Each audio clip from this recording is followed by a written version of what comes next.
Welcome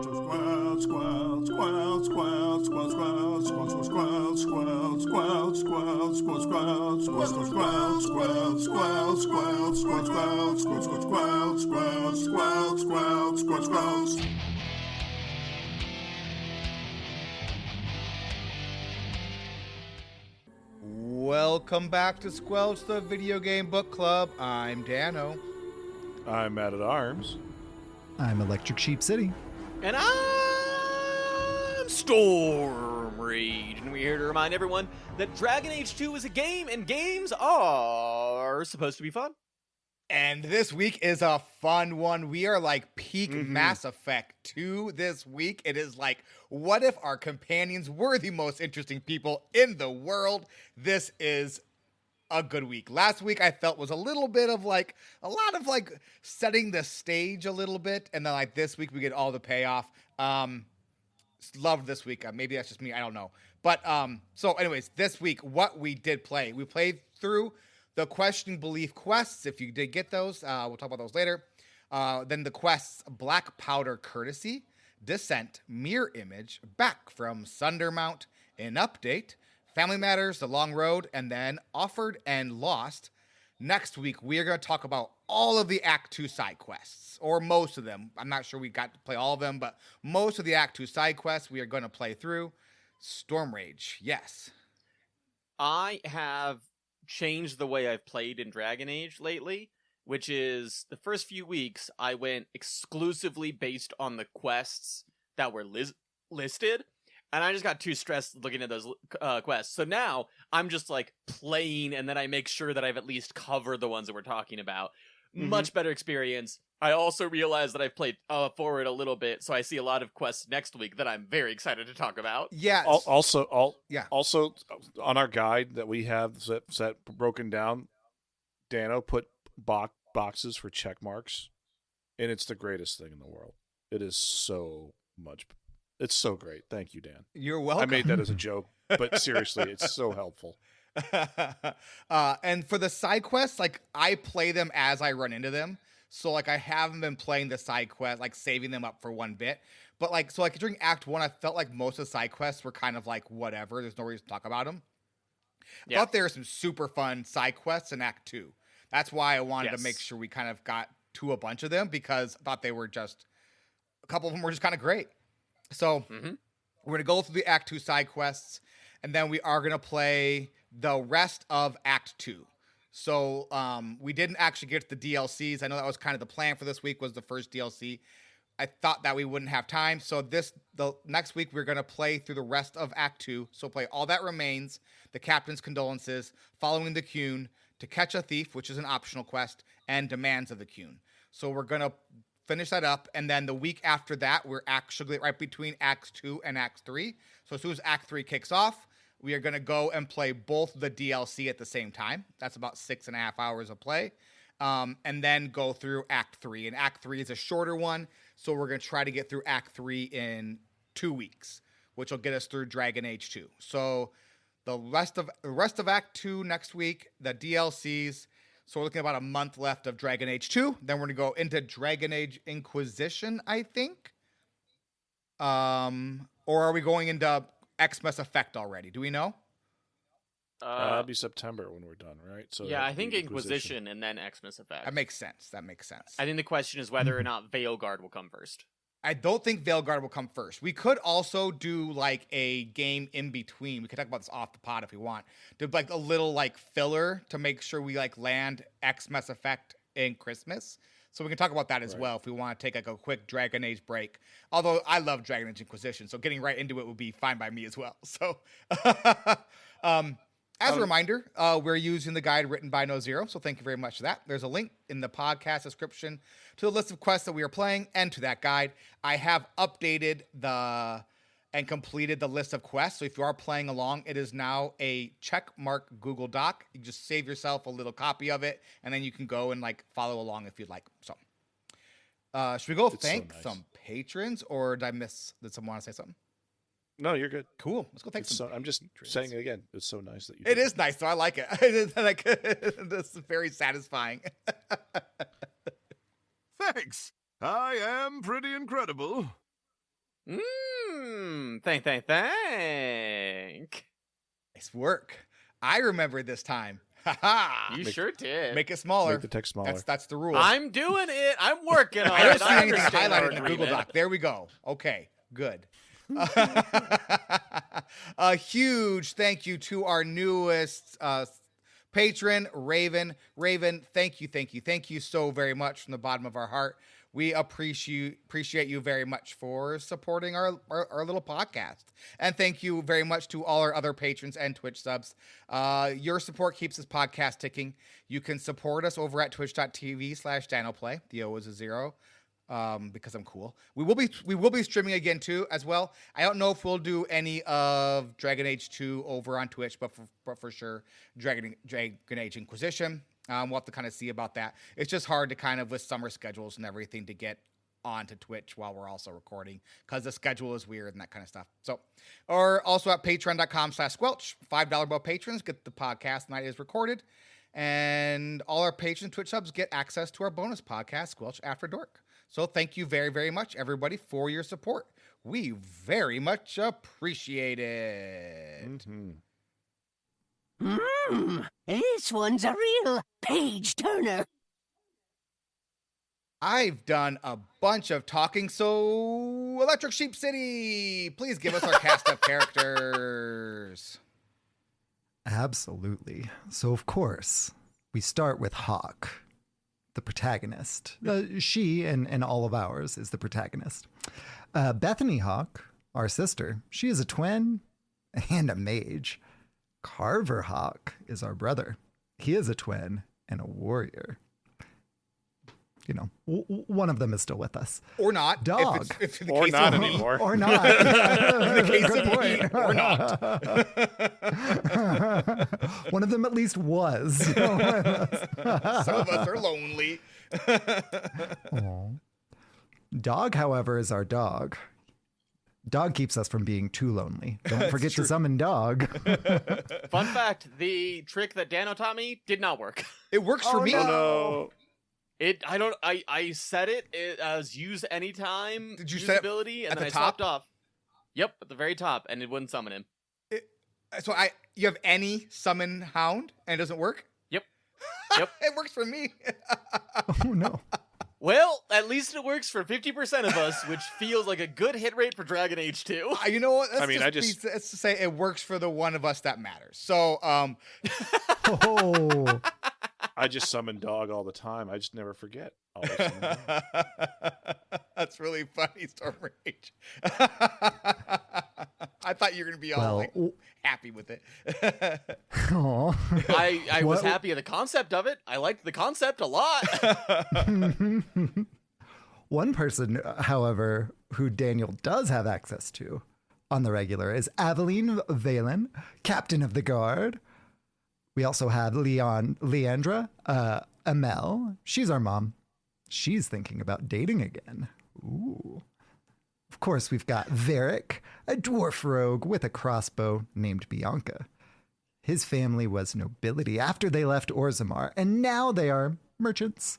His brother left us to die in the deep road, so we wouldn't have to split the earnings of the statue we found. We've also got Anders.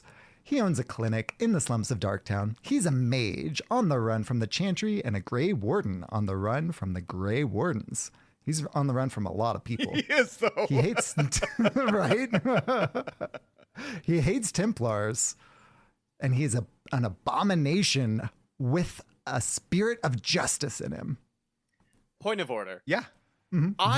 Is he really on the run from Grey Wardens? Because I met some Grey Wardens when I was with them in a different lifetime, and they did not ask him to come back in any way, shape, or form. They seemed pretty chill that he wasn't there anymore. Yeah, he mentions about like how they like were trying to order him around. So maybe on the run is the wrong like term, but he is AWOL from the Grey Wardens. Let's just say that. Like All right, he is I'll accept supposed that. to be I'll accept there this. and he is not. Yeah. Yeah. Yeah, fair.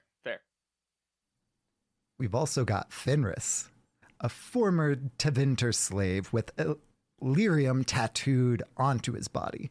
He hates all mages because of his former master, who was a Tevinter Magister. We've also got Isabella. She's a pirate, and she is looking for a thing. But though, honestly, 2 acts in the game, and we just know that she's a pirate and she is looking for a thing. Yeah. Yep. And she, honestly, might be my favorite companion right now. Like, Varric's great, but her lines are just so good. Yeah, she's awesome. We've also got Meryl, who I spent quite a bit of time with this playthrough this week, who is a Danish elf who dabbles in blood magic. She was forced to leave her clan for reasons that are sort of unknown, but, it's probably got to do with blood magic. So as a Danish elf, is she an elf that is also a role, or is she an elf that is also a Dane? What is the as a Danish elf? Does she have a cheese filling or like a fruit filling? Or does she more ponder about whether or not we should be or not, and whether or not the slings and arrows of outrageous fortunes? Not All of the above. funny. Well done, all of us. That was phenomenal. Poor sheep who just misspoke Dalish and Danish. Yep. And finally, we've got Sebastian, who's a devout guy who also hates mages. Does Sebastian There's hate a lot of mage mages? hate. Oh, he hates mages. He does not like mages at all. He's like Diet Fenris. What? Yeah, he's much more like Templar are the best people ever, and we need to follow the Templar and the Chantry, and therefore mages are abominations because they don't follow them. But Sebastian doesn't have an issue with mages that are in the circle. Yeah, he just hates apostates. But he for sure hates apostates. Yeah.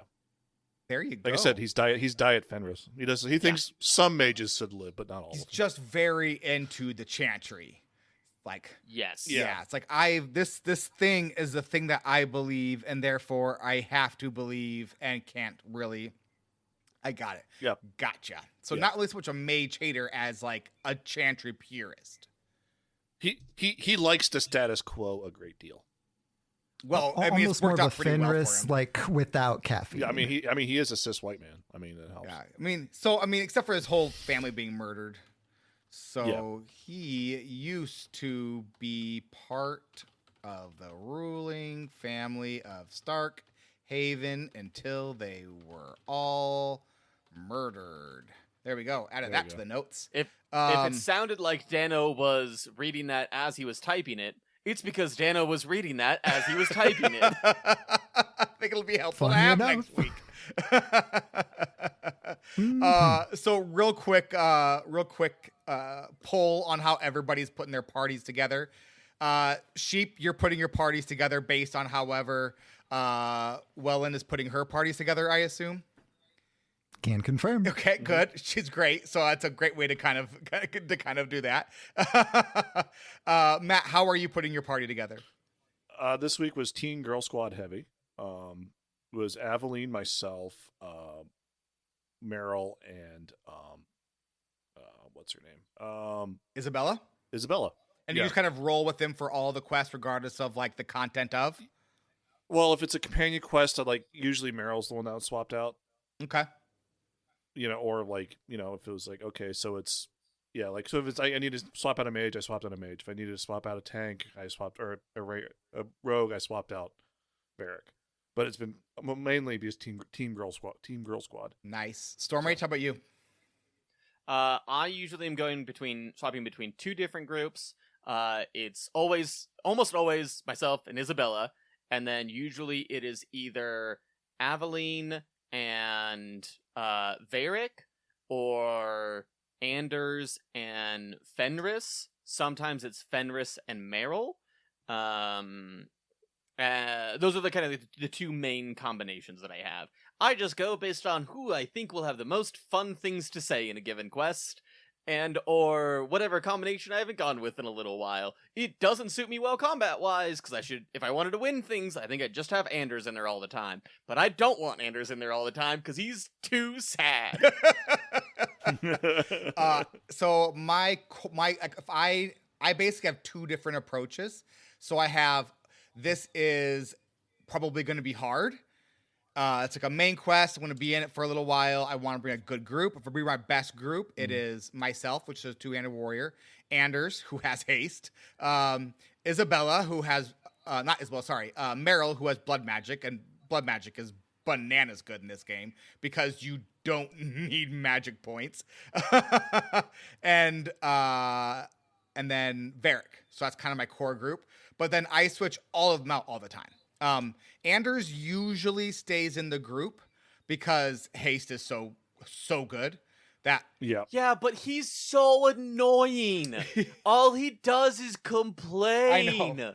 And he's just like, oh, they're Templars. Oh, justice is inside me. Oh, what's my identity? I want to hear Isabella and Meryl talk about boys. Yeah, that's why I'm Team Girl Squad. Because like it was fun. It was fun. Like there's a great interaction between Aveline and usually Aveline and Isabella hate each other. Yes, but after a quest here later, they actually become buds, and it's amazing. I'm very excited. Yeah. So Anders is like team Meryl is awful, which is like absolutely crazy. Cause a terrible take. Yeah, it really is. Cause like it's blood magic, right? Well, blood magic and then like the demon stuff, right? And so I was like, dude, you're like, you just like, it's like he's mad that she is just better at it than him. Like at one point Meryl like throws it back in his face. So he's like, you need to be careful with this stuff. And Meryl goes, you know the difference between me and you, Anders? You thought the demon was your friend, and I always know you can never trust the demon. That's great. Snap. I wish I had the exact quote, but that was essentially what it was, which was like, hey, I'm not an idiot. You're the idiot. It was really, really good. But I've been playing with a little bit more of Sebastian when I've been doing Chantry stuff, bringing Aveline with me quite a bit. Anytime there's like anything guard related or like city related, I'll bring Aveline along because she'll be kind of fun to throw her weight around. And then if it's a good time, it's going to be Isabella. So I try to like really think about the quest and like what I think it's going to be about. And then I just pick the party based on that. And then whenever I go to a friend's house now, I take out all the other party members. So it's just me going to the friend's house by myself. Because like, why would I have the party with me when I go to my friend's house? I wouldn't. I would just be going to my friend's house. So I now I take out the rest of my party, go to my friend's houses when we have our little chats. And it's just the 2 of us. Or if we're going to like the Hanged Man, it's everybody in the bar. But yeah, it's so I go by myself when I go to like do the chit chat stuff. I have the entire dialogues between Anders and Meryl pulled up, and I want to share one that is not what Dano shared, but it is fantastic. Can I share it? Sure. Anders, maybe you don't really understand the difference between spirits and demons. Meryl, did I ask you? Anders, spirits were the first children of the Maker, but he turned his back on them to dote on his mortal creations. The ones who resented this became demons, driven to take everything mortals had and gain back the Maker's favor. Meryl, your Maker is a story you humans use to explain the world. We have our own stories. I don't need to borrow yours. That rules. That is so good. There's a good, so like in the romance, like there's a really good scene next week that you have to remind me, a good like Meryl, like when you're romancing Meryl, like a Meryl Hawk interaction. Don't let me forget about it for next week. Do you have the one that's Anders and Meryl, where Meryl like throws it in his face about I didn't think I was friends with the demon or whatever it was? I haven't found that yet. No worries. I'm kind of looking through them and I haven't found it. I do have to say, the dialogue between party members that just pops up randomly is probably my favorite part of these 2 games so far. Yeah. And like, I will stop what I'm doing. I will just stop in the game, turn the camera around, and just listen to them. Yeah, you have to stop and listen. Yeah. It is so good. Yeah, for sure. All right, let's head into the recap. Let's just see what happens. We have a long year ahead of us. Storm Rage, can I bother you to talk about the Blackpowder courtesy? You sure can. Blackpowder Courtesy is the main quest we were offered at the beginning of last week that we said, no thank you, I don't need to deal with your problems, I've got friends to talk to. So we finally go and we go talk to the ALRIK, who is the leader of the Canary, and he tells us that there was a recipe for the, basically, gunpowder that they have that was stolen, but this recipe is a fake, and it actually will create poisonous gas when you do it. And you should probably fix it, Hawk, or else bad things are gonna happen. I don't care, I've given you the information. Goodbye. And we automatically assume, well, there was a dwarf trying to steal this recipe earlier, trying to make a deal for this Blackpowder recipe. It's probably that dude. So we go chase after that dude. Turns out it isn't that dude. Then we go and find out that it is some random elf that we haven't met yet, but she hates the Canary. And she believes that if she creates this, then she will be able to blame the Canary, and it will turn people against the Canary. As many humans and elves are starting to, like, follow the Canary or the coon for some reason. And she actually accidentally makes poison barrels. Oopsies! She doesn't really care, because still killing people, still gonna blame the Canary. Oh well. We turn off all the poison, and then we head back to the ALRIK, and we're like, hey, this happened. And he's like, oh, by the way, I can't leave the city yet. And we're like, wait, why? And he's like, I can't tell you, but I had something, and I don't have it anymore, and I can't leave until I get it. Can you provide any other information? No, not until Act 3, I assume. So there was that random elf had a really fun line in this quest where she was, like, mad at the humans and the coon for...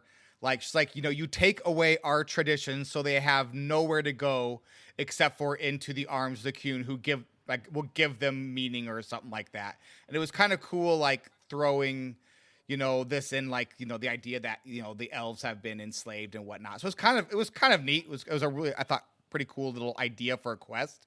I thought the combat was super hard. The never-ending waves in this one, I hated it. Just was brutal. And then you couldn't, if a party member died and they were in the gunk, because, like, there was this, like, slowly ticking health. Like, it wasn't anything that you noticed while you were alive. It really wasn't impacting the fight very much. But if a party member went down and then they would pop back up in between combat rounds, or if you tried to res them, I guess not if you res them, if you had the potion. I didn't have the potion. They would pop up after they died, and then they would pop back down right away because of the ticks of health. And it was like, so all I had was me and Aveline just gumming down the entire group, because I noticed at the end of Act 2 that I got to over the weekend that I have not yet changed out Aveline's sword. So I also noticed that for, like, so many of my companions, and I was like, oh yeah, the only thing I'm allowed to upgrade is their weapon. I should probably upgrade their weapon. Add 3 to that list. I was like, and it was, I was like, gosh, Aveline just does no DPS. I was like, that's amazing. That gets just a meat shield, I mean, she does what she does. And then I was like, I looked at her weapon and I was like, and I thought at one point I almost bought, like, a crazy expensive axe for her. I was like, well, maybe I should pick up this upgrade for Aveline. And then I didn't, because it was really expensive and I hardly have enough money just to keep myself in the potions. And then I finally went and looked at her weapon as I was fighting through the end of Act 2. And I was like, oh, she has a weapon that does 5 damage or something. It was the weapon she came with. Like, I hadn't changed it out since, like, the beginning of Act 1. I was like, well, I'm just an idiot. So I gave her a very good weapon. Well, like, the problem is most of the weapons we get are for Hawk, right? Mm-hmm. Yeah. So it's like, it just doesn't, Yeah, but all the weapons can be used for anybody. There's not any weapons, I don't think, that are Hawk specific, but, like, it feels like they are because all the armor is Hawk specific. Yeah. So, but yeah, it's a lot of the weapons that, like, level up with party members will level up with any of them. So, like, you can, like, if you're not a rogue, you can give one of your rogues the daggers. So give Aveline the daggers, right? And then she has the fancy level up daggers, and so. Right. But yeah, I thought this was a cool quest. I enjoyed this one quite a bit. It was a lot of fun. But I don't know if I was the only one that I kept on like, and it took so long to get through. I didn't dare like want to reset or fail it. So like every new wave was like just like testing my ability to just like, it was just survival because like my build was not good enough to like actually do real damage. Like, so like Aveline did no damage and my build for Hawk is just not good enough.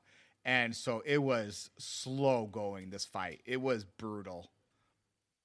I just had Isabella has an ability where if she's surrounded by a bunch of people, she gains a bunch of damage reduction. She does less damage, but she has a lot of damage reduction.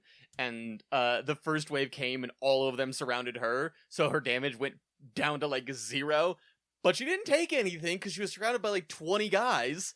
And then so I just shot an AoE, killed them all, and then kept moving. And it kept being the strategy, is she would run in, take all the threat, I would kill them all, we'd move along to the next. It's nice. That's what I do. I drop fireball. I let my tank do that, and then I just drop fireballs on the entire group, and it's amazing. Oh, well. Anyways. Matt. All right. Should we talk about Dissent? Yes, please. All right. Dissent is the Anders companion quest. You meet up with him in his clinic in the in Darktown because that's where he likes to hang out. He's a bit bummed. There's a Templar by the name of Sir ALRIK. He seems to be misusing the rights of tranquility, saying, "Hey, there's a bunch of tranquil mages just hanging out now, and like they're selling stuff, and it kind of sucks." And then he thinks that Sir Eric is plotting something called the Tranquil Solution, which isn't at all scary sounding.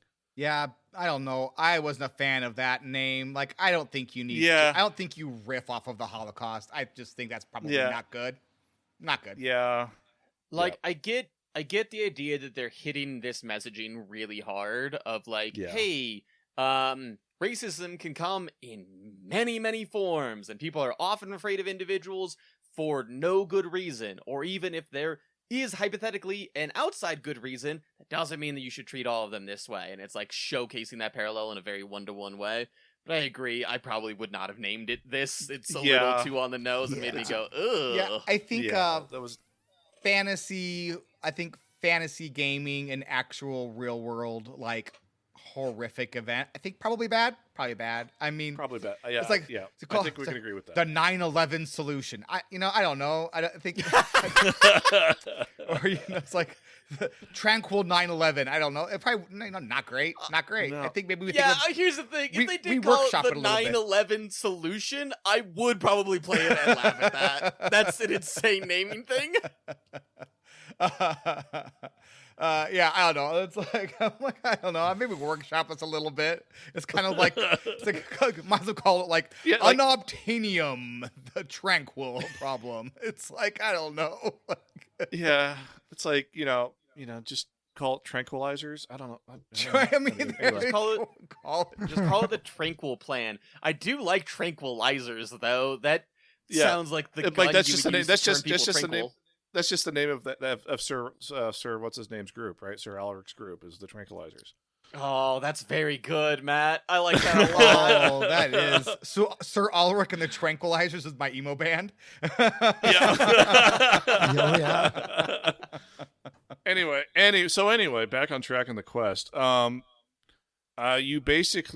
go down to a special area in Darktown where you fight your way through a bunch of spiders and lyrium smugglers, and eventually make your way to this area, where you find a mage named Ella who has escaped from the circle, and also Sir ALRIK, and he's mad because he wanted to make all the mages tranquil, and basically, because he's evil, and yeah, but the plan was rejected, so he wants to take it out on whatever mages he can find, and so so that happens. So ALRIK and his bros are about to turn the mages tranquil, and then you intercede, and then Justice shows up, taking over Andis's body, and he's ready to dispense himself all over these Templars. So Justice and the party murder the group of Templars, and then Justice starts going after Ella. And because she misgendered him, as called him a demon. And then Justice So basically, at this point, you as Hawk can either talk Justice down or let him go after Ella. If you let Ella live in this point, you can tell Ella to go somewhere safe, like I did, or go back to the circle, which seems nuts. Like she was trying to escape the circle, so why would she want to go back? So then afterwards, you go back to Andrew's clinic. You have a talk about what happened. He's a bit happier now that the paperwork has come through, and yes, the tranquil solution, which is a terrible name, is not happening. And if you answer his question, if you kind of antagonize him about the whole justice thing, he will leave the party. So Good. Yeah. Good. I almost considered doing that. I was tempted. Like, I've had enough of you, friend. If you weren't so useful in combat, I would tell you to get out of here. Kick rocks. Yeah. Yeah, I mean, he's the only saying. mage with heals. He's the only mage with haste. It's like I could do he's that. really good. Well, some of us aren't mages. Well, I can't, Matt. My only mage left to join the circle. Yeah, my only mage asked me to kill her. So I think I did kind of enjoy his naivety kind of being on display here. I do. Really, the way they portray him, I think Anders is really, really interesting. Once you get beyond like the sad emo boy stuff, like the revolutionary Anders, I think is interesting because he is just angry all the time about the way that mages are treated, and he is, looking out. He wants to look out for mages the best way he knows how, but then thinks that everybody is out to get them, and that they, he can't see that maybe just because they don't like the Chantry, for example. He thinks the Chantry does legitimately want to make them all tranquil, and he's like, they're gonna do it. They're gonna do it. And then you read the notes, and they're like, no, this is a terrible idea. Why would we do this? This is like a last resort. We would never do this. Right. And he's like, what? How? I'm so shocked by that. And you're like, they're not evil monsters the same way that you are.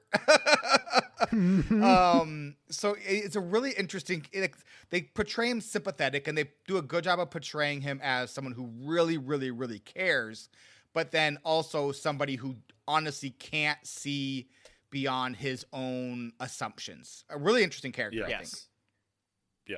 I thought, go ahead. Your description of him is far more interesting than any real interactions I have had with him. Because you're right in the overall intent, and if they focused more on him being a revolutionary of I'm gonna burn this system to the ground because that's what they would do to me, I would be so much more down with that. So often he's just like, but why won't anyone love me? And it's like, because you keep asking that stupid question. Love yourself first, friend. Did you get to his companion quest, where his 50% companion quest, where you go to his clinic and he's sad emo boying about his revolution and stuff? Did you get to that quest?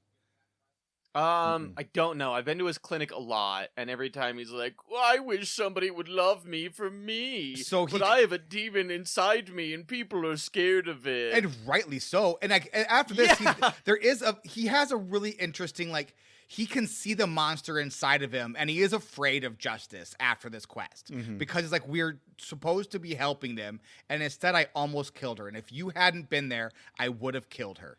And that introspection is really interesting. If the fact that the writers just couldn't have got beyond him, but I bet you this guy loves late Blink-182. Hey, we don't need personal attacks on this podcast. But hello there. What if it's just sad, and not I'm funny so anymore? Sorry. I think it's some of their best stuff, though. But it is. But when you go back for his that companion quest, I forget what it's called. They all have a name. It's the Questioning Beliefs quest. He does talk about the revolutionary ideas that he has and his manifesto and that kind of stuff. So it does kind of come up. But yeah, they don't do a good job of upfronting what he's trying to do. So, but yeah, I agree. I think that they kind of got lost in him being the what was the name of the Templar? Not the Templar. From Dragon Age Origins. What was the name of the Grey Warden who was our companion? Oh, the king guy, right? Kalen. No, not Kalen. Not Kalen. Our actual companion. I'm blanking on his name. Anyways, the really annoying, not really annoying guy, the best friend character. He had blonde hair. He was Mr. Perfect looking man. Yeah, they kind of like so obsessed, kind of making him Alistair, but kind of like sad Alistair, and it's like, I think you need to focus more. But yeah, I agree. The problem with Andrews, he looks too much like Alistair to me. Like the models are very similar. The facial models are very similar, and it's just like sad Alistair. In Awakening, he just was like Alistair. In Awakening, he just was. Yeah. I'm Alistair, and I'm a mage. Is exactly what he was. In Dragon's Awakening. am now looking over the lyrics to Blink-182's "I Miss You." And it sure does feel like they started with these lyrics in the back of their brain. And they were like, what if we wrote a character that showcased this?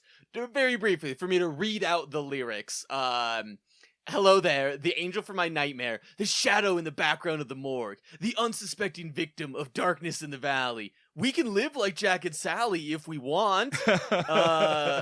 Where are you? And I'm so sorry. I cannot sleep. I cannot dream tonight. This sick, strange darkness comes creeping in, so haunting every time. Ooh, so now the great question is, what came first? Dragon Age 2, or I think it's actually the Blink song. It's for sure Blink-182. Like 10 years before, or something like that, right? Yeah. 7. I just looked it up. 2007? The same thing. You said 2007? 2004. Okay, 04. That's what I thought it was. Before. I figured it was like 03 or 04. Mm-hmm. That's really funny, though. That's really good, Storm Rage. Mm-hmm. Hey, Sheep, talk to us about Mirror Image. Absolutely. So we get to hang out with Meryl a lot in this one. She really wants to fix a spooky magical mirror, an Alluvian. But she needs a special tool from her Danish keeper. Good. Yes. Lean into it. It's not a mistake if you do it twice. Now it's a bit. Tripling down on that one. So that their Danish keeper will only give it up if we deal with this big scary spider monster, the Vartaral. That's been killing the hunters. So we fight through the spiders, and there are a ton of them, and they are much harder than most of the normal spiders. And we see Pol just like panic run straight into the monster's jaws. And then we get to like take on that Vartaral in a boss fight battle thing. Back at the ranch, Meryl gets the tool, but everyone else just kind of like side eyes us for like enabling her obsession with this mirror.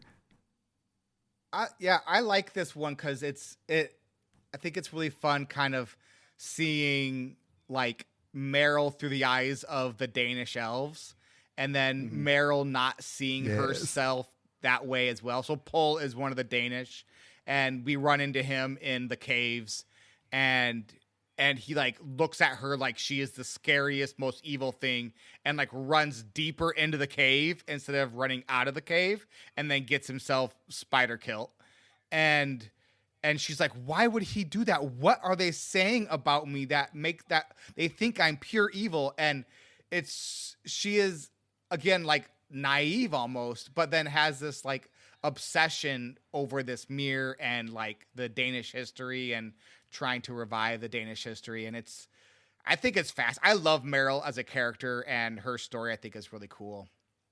But yeah, I think it's a cool little quest just because you kind of see, you don't really get what's going on with her. You know it's probably blood magic related, but you don't really know everything of what's going on until we kind of start getting into it now, and we get like full on here. And we can choose to give her the tool or not give her the tool. Did Matt Stormrage, did you give her the tool to fix the mirror? Yeah, I gave it to her. I have no use for it. I went on this big quest.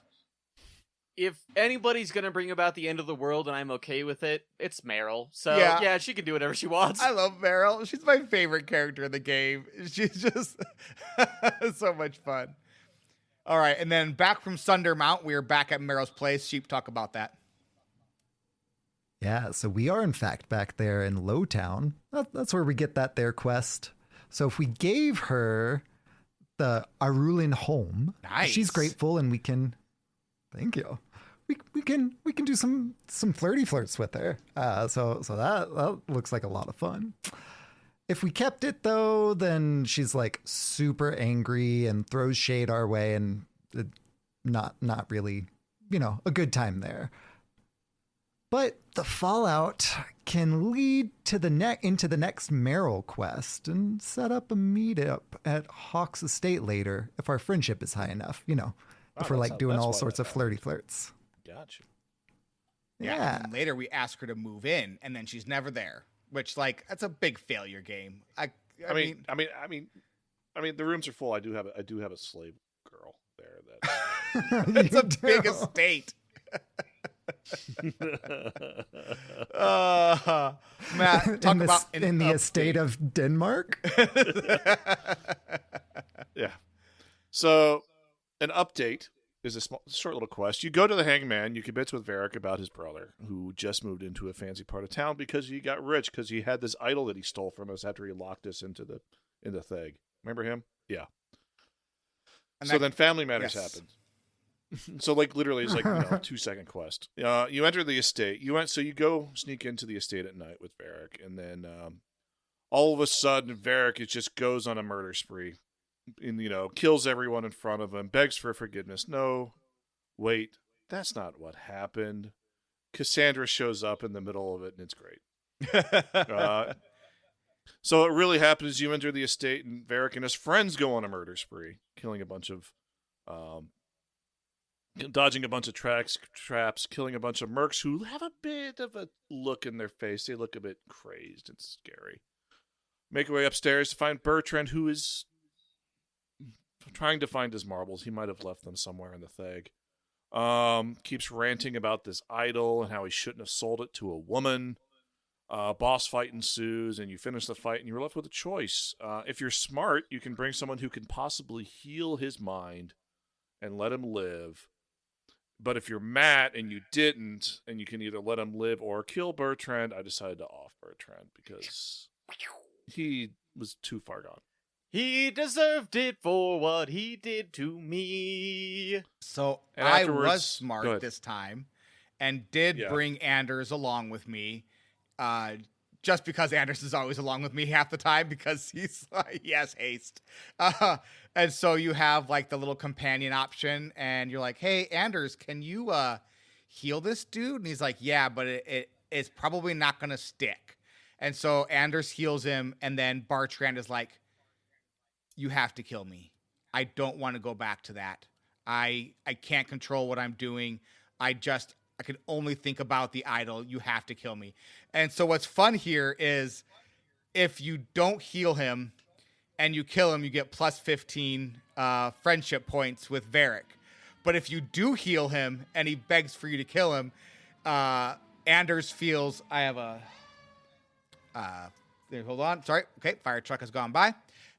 If you do heal him and Varric is like, I can't do it. We have to see if we can't get him healed, and feels like pity. And so you get plus 15 friendship points if you don't kill him. So it's all based on if you have healed him or not. And then you get 15 rivalry points if you do the opposite. So you kind of just do whatever he wants you to do, essentially. Go ahead, kill him, or please don't. So really cool. But it was kind of fun seeing Bertrand's eyes clear, because the first time I did this, I didn't bring Anders for anything because I was a mage and I didn't need Anders. I could do it all myself, which big time regret. I'm not playing a mage again. That would have been nice. Yeah, I also wish I was playing a mage so I didn't have to bring Anders. Yeah, I'm also playing a mage, but sometimes I bring Anders because I do a glass cannon build. So. I mean, mages are so good. I think I'm playing a mage in Inquisition. I haven't played a mage in Inquisition yet. I've only played warriors. I think I'm going to play a mage this time. But do Rogue and Inquisition anyway. Yeah, so I actually Bertrand is alive in my playthrough, so that's nice. Bethany's dead, Nice. but Bartrand's alive, so worst playthrough. That's mine right now. Just the worst of all options. It's great. Really nailing it over there, Dano. Storm Rage, talk about the best quest in the game, The Long Road. Alrighty. You go and talk to Avalanche, and Avalane's like, I need you to do something, but you cannot tell other people that you're doing it for me. I'm like, okay, whatever. I do shifty things for all of my friends. That's totally fine. She's like, give this box to this person who's 5 feet to your left. And you're like, okay. To be fair, he's in the barracks in another room. You have to exit her office, go out in the hallway, and then go into the room next door. Yeah, so in her defense, open a door. I'm sorry. It's 8 feet to the left. And 2 doors. And 2 doors. Sure, one of them's open. So maybe like, it's not 3 a doors lot of down. doors. Oh, not quite though, alas. It's a band. I hope you keep the silence in because you deserve that silence.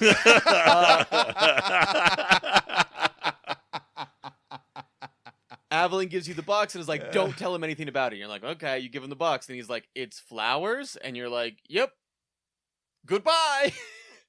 And Aveline's like, oh, I have a crush on the guard. I don't know what to do about it because I'm in a position of power and it feels weird for me to tell him that. But also, I really like him and there's no such thing as like employee laws. Matt, yes? It seems that Aveline's kryptonite is talking to boys that she likes. Because that's a 3 Doors Down song. I'm aware of what the song is!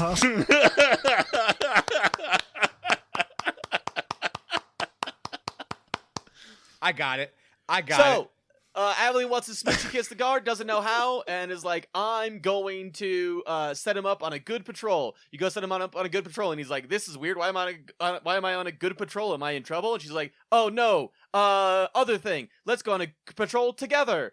And they're like, oh, but also, I don't want there to be any real bad guys there. So if you could go up ahead and eliminate all the bad guys so we can have kind of a half date, that'd be fantastic.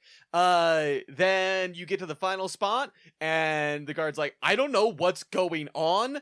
This is the weirdest hour of my life. I don't know what's going on because Aveline won't be forward and be like, I like you. This is a date. Oh, well. And then either Isabella or whoever you bring immediately blows up the spot. Isabella says what I think is one of the most iconic lines, but I cannot say on this podcast, but I'd encourage you. Find out for yourself one way or another. And they're like, actually, we did all this because Aveline likes you. There we go. So do what you want with that information. And Guard is like, ooh, I'm gonna leave. Then you meet with Aveline the next day, and she's like, how could all this have gone so terribly wrong? Oh no! And then Guard comes up and goes, actually, Aveline, I like you too. And they go, great. Hey, can I talk to Hawk real quick? And then they bring in Hawk, and they're like, thank you for believing in me. Yay, friendship. So it's a quest about getting your friends a date, and I love it. So do you think when the guard went into her office and kicks Hawk out, he talked about how he doesn't want to be here without you to Aveline? You guys can do the rest of the podcast on your own. So when when Aveline's husband was dying, do you think he was like, when I'm gone, Aveline, I want you to... There we go. You know, we're just a bunch of losers.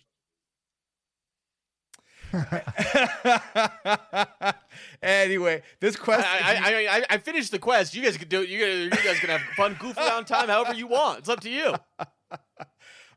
Did you bring Isabella along with you on this quest, Stormrage? I did indeed, and it made my heart so happy. It was really, really, really fun. This quest is a lot of, even if you aren't playing the game, just go and find a let's play of this quest because it is really funny and really awkward and really good. And I don't know if I like Aveline more or less after this quest, but it's a really good quest. As someone who can relate to Aveline, yes, I like her a lot more. Can confirm. So I have the two last quests. So one is a bunch of quests, and one is the last main quest. So we're gonna go with questioning beliefs first. So these are a series of like friendship and rivalry quests. So when you reach the 50% friendship or 50% rival threshold, it opens up a questioning beliefs quest with whatever companion you hit that with. And so this kind of like, once you hit this threshold, then you kind of like get to know them a little bit better, have an even more get to know you quest. It's another just short little vignette of who they are and the relationship they have with Hawk. So first up, Anders. Anders, if it's French, if it's like you have a 50% friendship with him, you go to his clinic and he is putting out milk for the cats.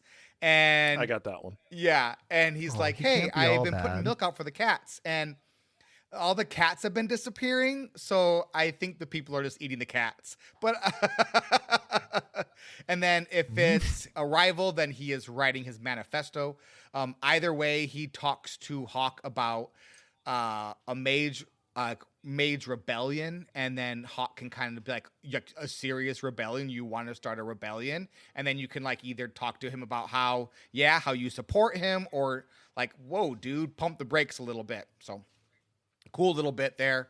Aveline, once you reach 50% friendship arrival with Aveline, she just wants you to get a job. She's like, hey, Hawk, like, you're doing great stuff. Like, why don't you get a job? And then Hawk can be like, you want me to like join the guard? And she's like, no, I very much don't want you to do that. Never mind. You're fine. Yeah.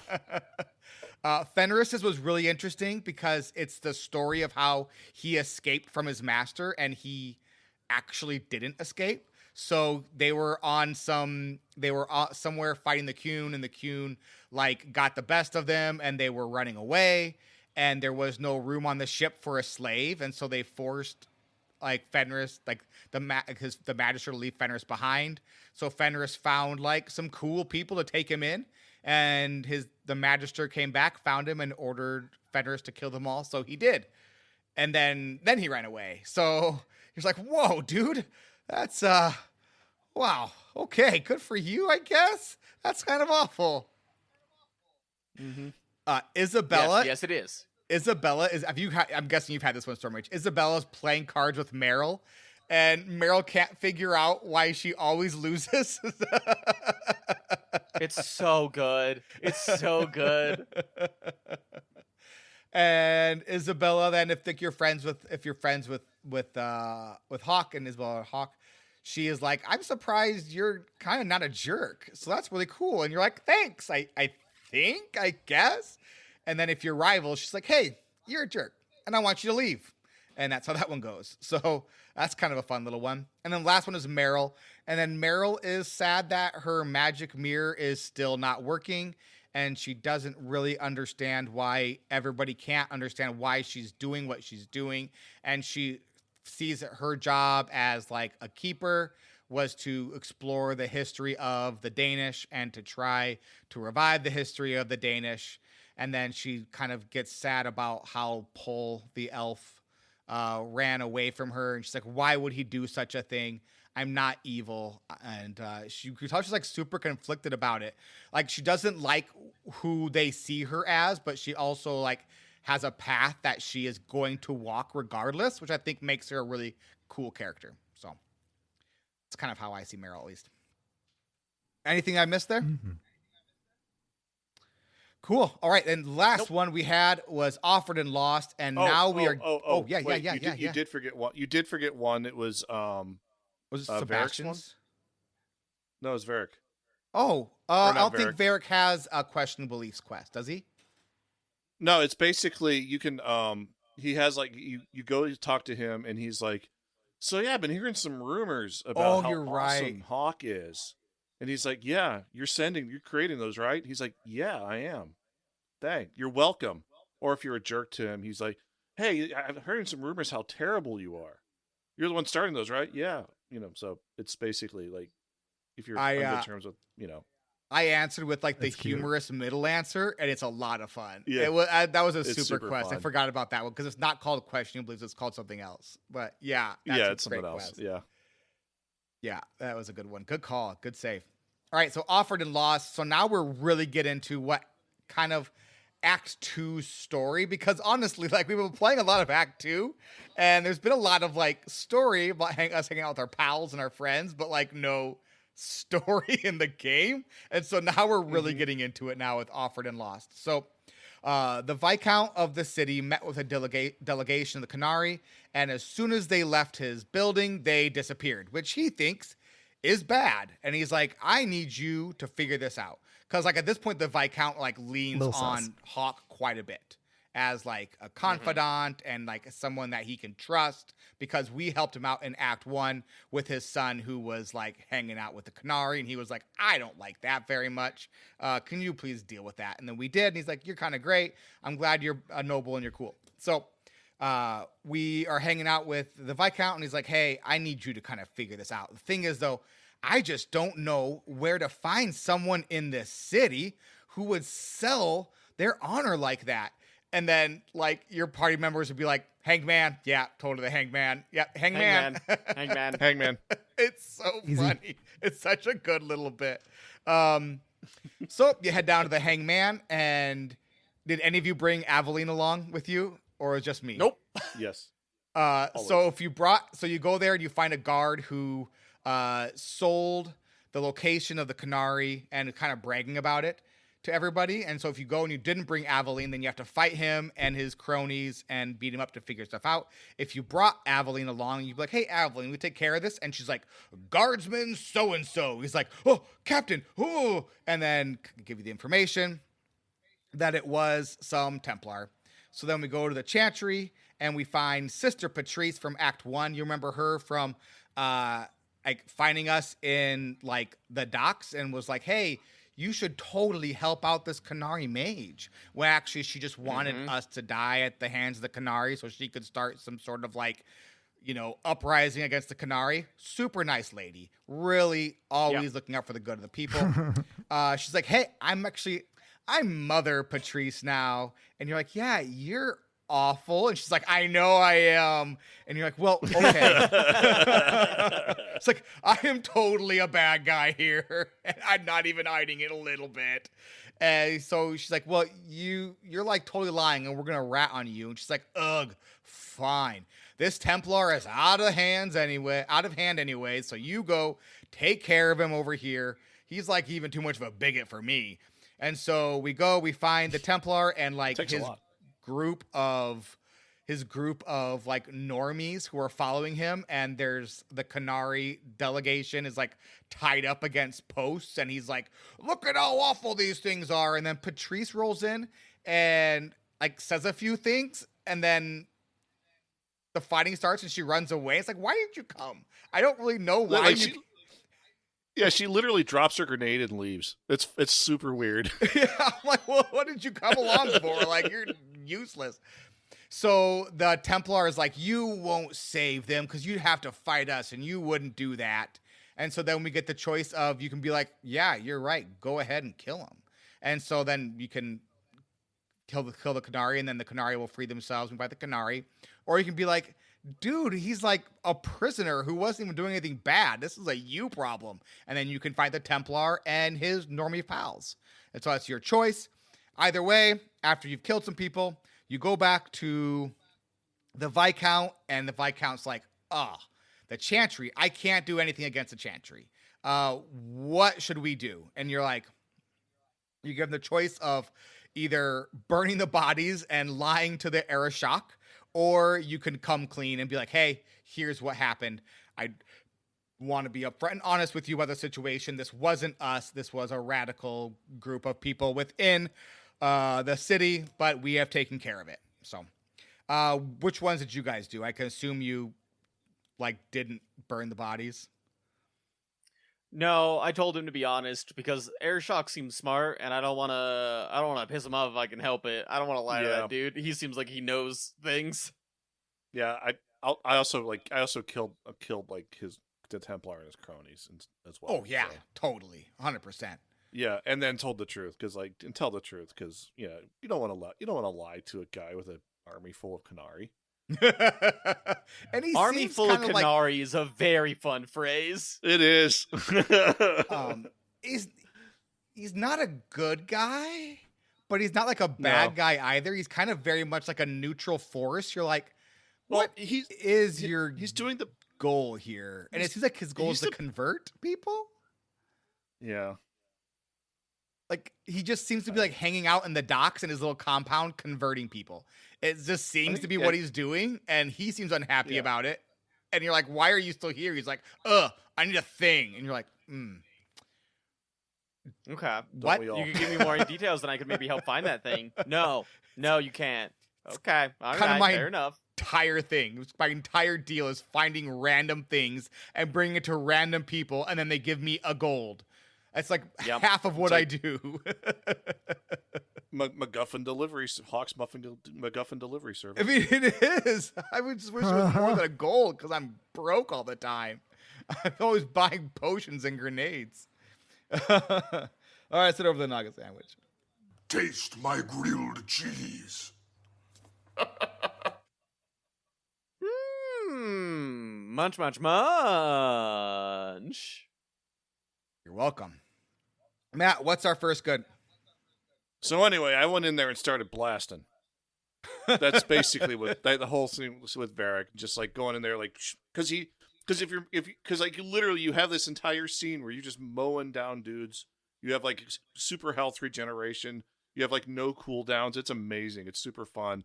And then like they break the fourth wall, and like Cassandra's looking at him like, really, is that how it happened? He's like, okay, you want the truth, I guess? Okay, here's what actually happened. Yeah, exactly.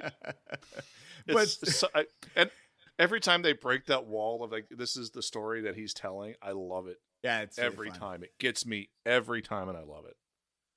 Yeah, it's very cool because it's a told story that, it's a story that has already happened. So it's really kind of fun that you are playing history, kind of. It's kind of great, right? So you're playing through the story that's already happened. I love it.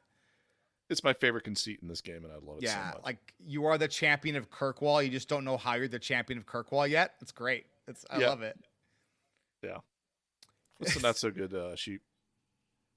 Yeah, our not so good is, despite a lot of troubleshooting, thank you, Dano, I still cannot play the game, but I've got a great Let's Play to follow now.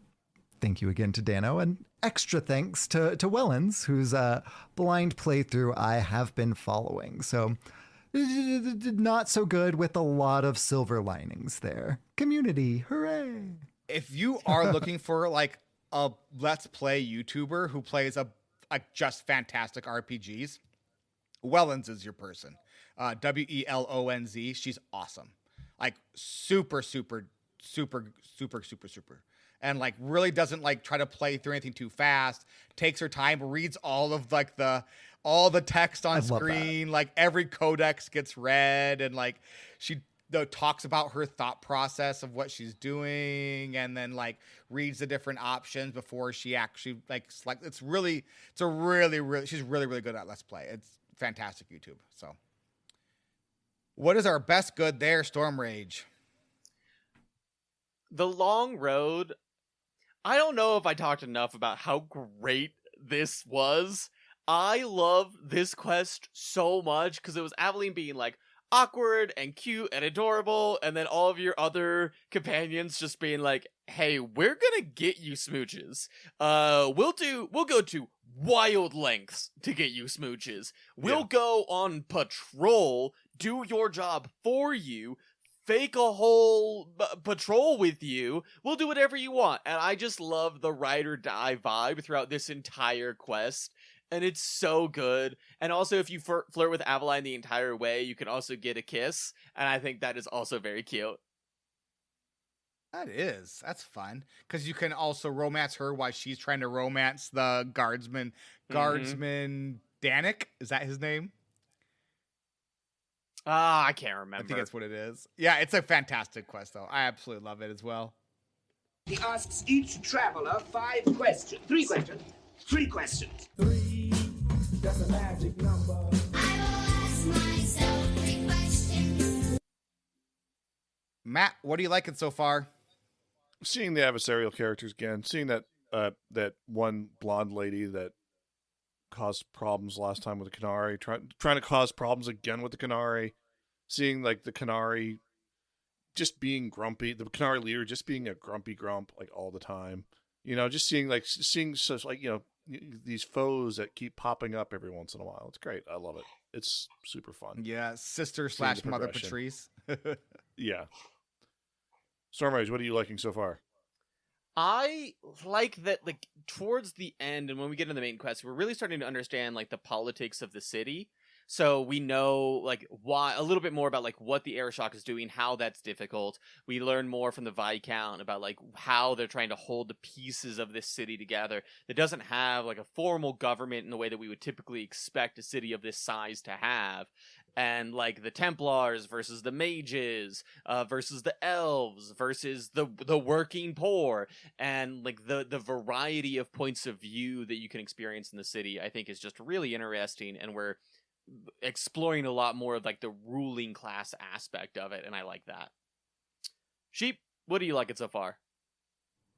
I am really liking like all of the deeper relationships and the like continued world building, like through these little like small stories and through these just like deep connections that we get to forge with these characters. So like I've loved that. It's been a blast watching that. Dano, what are you liking so far, friend? It's a very morally gray game. Like it's not always like there are every now and again you get like a good guy versus bad guy situation, but like especially with your companions, that's just not always the case. Like a lot of times you'll be out with Aveline and they'll be like someone will be like, "Oh, I went to the city guard and they did nothing." And you're like, "Well, Aveline?" She's like, "Yeah, we looked, but we didn't see anything and we're like busy. So like, we tried, but I mean, what do you want me to do?" Or Anders, who is just literally possessed by a demon, and wants to loses control. Or like Meryl, who is dealing with struggling with who she is as a person, while also knowing very much what she wants to do as she knows who she is, but not necessarily how people see her, and doesn't always understand the world. And then like Isabella, who we know nothing about. We like know she's a pirate or a ship's captain. We don't know she's a pirate even. We know she's a ship's captain who doesn't have a ship anymore. And she like hangs out with us sometimes and makes goofs. But that's like all we know. And we're like, well, she's our friend. So like, let's roll. And like, they really aren't a lot of characters who are like, yeah, this is just a good person, or I understand the motivations character. Like the motivations of our companions are really interesting and like not clear and not always does not always make them good people, which I think makes them very real, which I think is kind of awesome.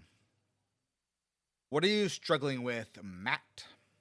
My emo boyfriend doesn't like me because I want mages to exist. He's so Dayton Fenris. Yeah, I'm trying. And you just want to be like Jack and Sally. It's not working. It's not happening. I don't know. I'm a little disappointed, but I guess I can move on. I mean, I feel like, this just isn't going to work. Like, sometimes. But I want to make it work. As I bang the table. Stormrage, what are you struggling with? I want Bethany back. I want her in my party. She's so good and she does such good things, and I want her in my party, but she's not allowed to be in my party. She's not dead because I thankfully didn't goof up that hard. Wink, wink, nudge, nudge. But she's still not in my party, and I miss her and I want her. Sheep, what are you struggling with? To the surprise of no one, I'm struggling with not being able to play the game. I'm not going to dwell on it because, it's a continued struggle, but, still their continued struggle. We did try it a lot.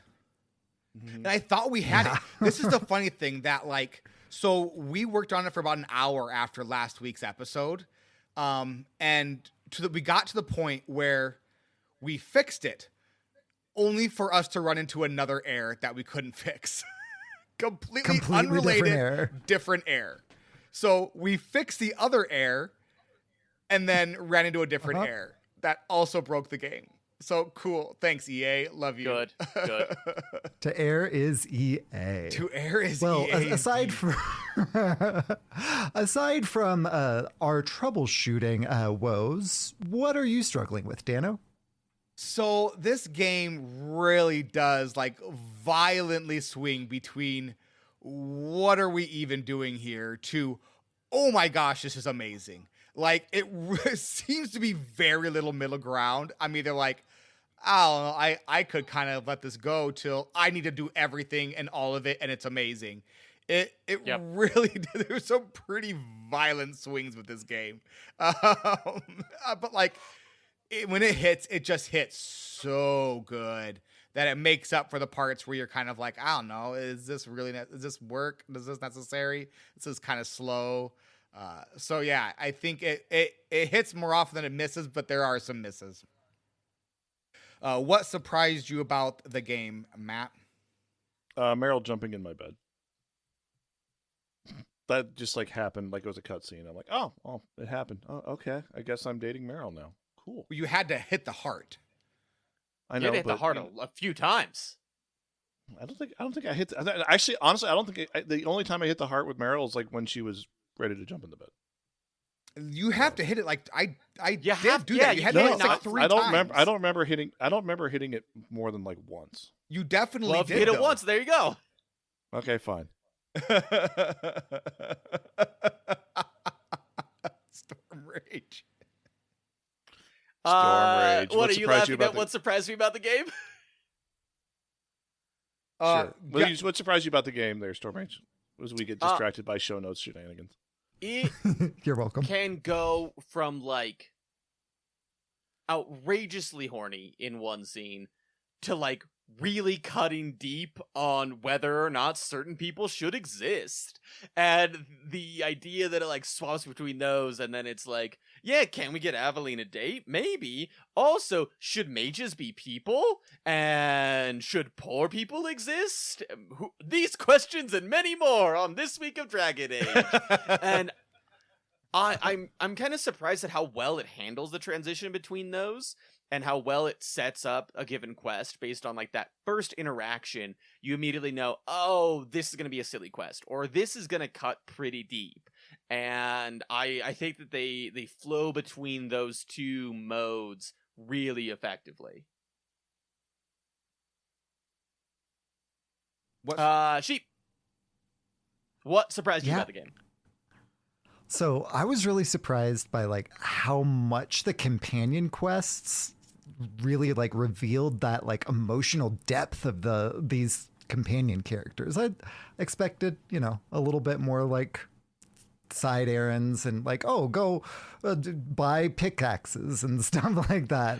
But these smaller companion quests just hit so hard and really got me so much more attached to these characters than I'd expected to, especially after this week. It was really surprising in a great way. Big fan. What surprised you though, Dano? So all of this takes place in one city. Like it just takes place in Kirkwall, which like with these kind of like these classic RPGs, usually you're dealing with like these grand adventures over massive areas of the game, and you're moving and you're always traveling from one location to the next. And it handles like grand politics and like granular character development, and it handles it all within the location of a city and the mountain next door. And I think that's really, really cool.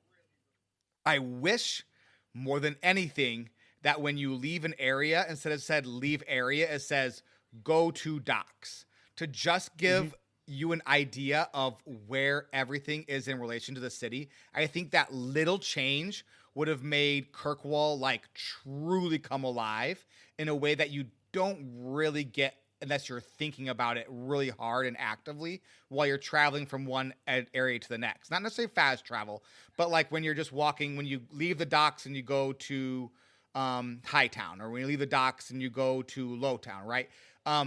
when you're going to these different areas, as you travel, like you do exit and enter different locations based on where you're coming from. And I wish the game told you like where you were going when you exit, 'cause I think that'd be really cool. Even if you're just going to go to a fast travel, because like as you leave an area, it takes you to the map and you fast travel to the next one. But even just leaving, and it's like go to Hightown, and then it just like you exit there, and it's like, oh, this is when I'm going north out of Lowtown, I'm going into the docks, or when I'm going west out of Lowtown, I'm going into Hightown. Like just kind of giving a spatial idea of Kirkwall. But I think it's very cool the way they handle the politics of Kirkwall with the Viscount and the Aeroshock, and then, you know, Hawk's like going from literal refugee to nobility, and like how she's navigating those situations. Very cool. And it's, like I said, all within Kirkwall. Very cool. Yeah. One thing I love is like when you do the fast travel, like say you're in Hightown and you like fast travel down to Darktown, right?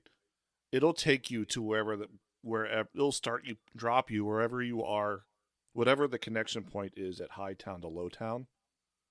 Mm-hmm. You know, so it'll kind of give you that.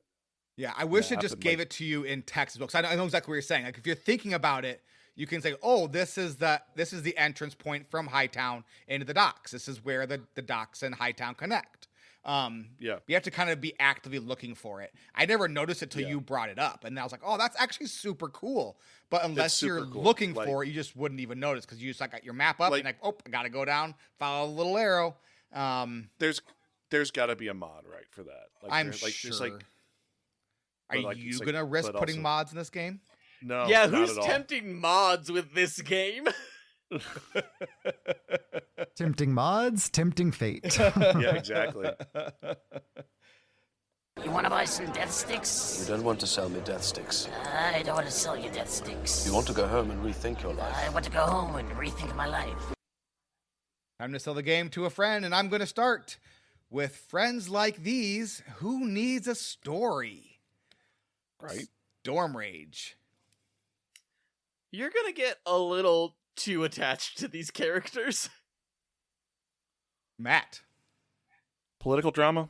Yes. Hook up one of your friends on a date? Heck yeah. And Sheep. Fantastic character development, immersive storytelling, like great stories about our friends. Next week, we're heading into the Brazilian forest. That's it for this week. Thank you so much for listening, and thanks to all our patrons for patronizing us, especially you, Raven. Thank you very much. You can find links to the Discord and content information in our link tree in the description of this podcast. And Dragon Age 2's game and games are supposed to be fun. Every game is better with friends. Yeah! Follow that Coon, baby. This is the end of this show. Everybody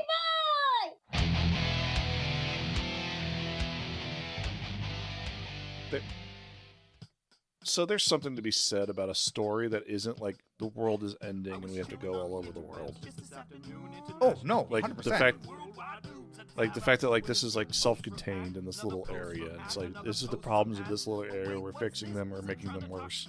But it's the friendly neighborhood Spider-Man mythos, right? But 100%. What's really cool though is that we know something is going to happen, right? That is going to affect the greater world. Like we're just like trying to make our way in Kirkwall, but we know from Cassandra and Varric's conversation that something happened to the point where the leader of the Chantry herself sent her agent Cassandra to find Varric, to find out where we are, to fix whatever mess happened. Because they think that only we can fix whatever mess happened, right? That's cool. Not wrong. What was that? They're not wrong. Yeah, so like there is some grand thing, but we're just, I love how they're telling the story. It's like we're not that person yet, right? We're not that person that Cassandra would come looking for. We're just a person who is sad her sister is dead and is trying to figure out why her girlfriend is obsessing over a mirror, right? It's really neat storytelling, really clever storytelling. Like, tip of the cap to the writers of this game, because it's a neat idea. It's a super neat idea. Yeah. At least that's what I think. I agree. Mm-hmm. Woo. I'm a tree. Do we have time for a quick after dork to talk about Dean getting on the news? Yes. Yes. All right. Absolutely. Cool. All right. Well, that's it for this week. Thank you all so much for listening, and we'll talk at you again next week. Bye-bye. Bye-bye. Goodbye.